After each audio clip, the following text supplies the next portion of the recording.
lies to go on standby. It was as if he knew in advance that he would lose the election and was doing everything he could to discredit the results and stay in office. Everything. He even said as much at a White House press conference in September. "We'll want to get rid of the ballots, and we'll have a very peaceful. There won't be a transfer, frankly. There'll be a continuation." There won't be a transfer. Fascism was in the air. Now that the election had taken place, it was more evident than ever.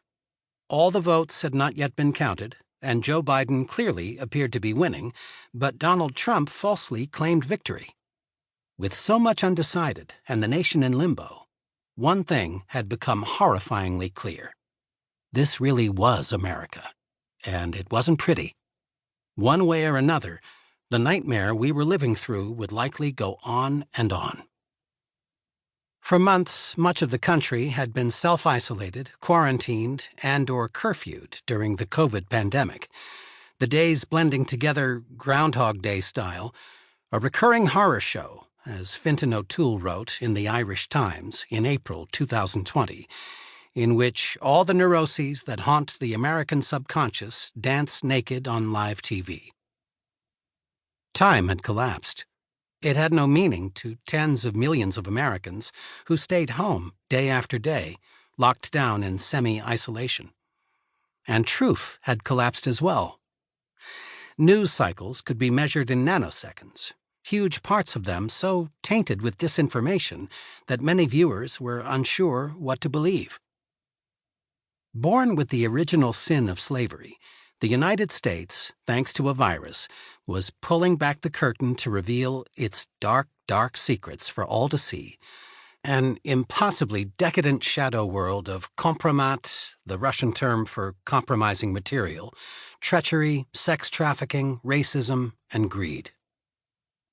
Even after the election, a malevolent narcissist was still at the helm, a man who had deliberately infected the nation with a murderous stupidity that was followed blindly by millions of supporters who lived in a cult-like world of paranoid fantasies and magical thinking, blithely spreading the dual virus of Trumpian hate and lethal disease. All this was promoted and amplified by Fox News, Breitbart News, and other right-wing outlets, weaponized by Russian intelligence via social media, and incorporated into paranoid conspiracies by QAnon and other extremist cults. Under Trump, the entire country had devolved into an authoritarian state in which Trump brazenly used the power of the state to help his electoral chances. Deceit was the new norm. The count of Trump's lies from the Washington Post's fact-checker had passed 20,000. And now it was not just any kind of deceit, but lies that were anti-science and free of reason. Lies that killed hundreds of thousands of Americans. One after another, the institutions and practices Americans had taken for granted, honoring the rule of law, having free and fair elections, the United States Postal Service, congressional oversight, reliable health care information in the face of a deathly pandemic, had been defunded, politicized, weaponized, and compromised so thoroughly that they scarcely existed anymore.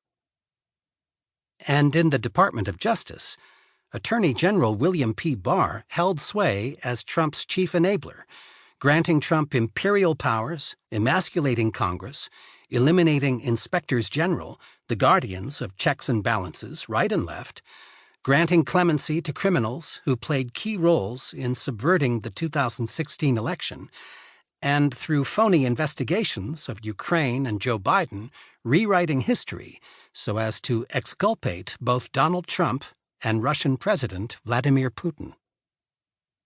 In effect, as Attorney General, Barr, a leading figure in the newly emergent Catholic Rite, with its ties to Opus Dei, a mysterious fringe sect with roots in fascist Spain, was bringing in a new strain of religious authoritarianism and theocratic nationalism to join forces with Trumpism on their way to collision after collision with the U.S. Constitution.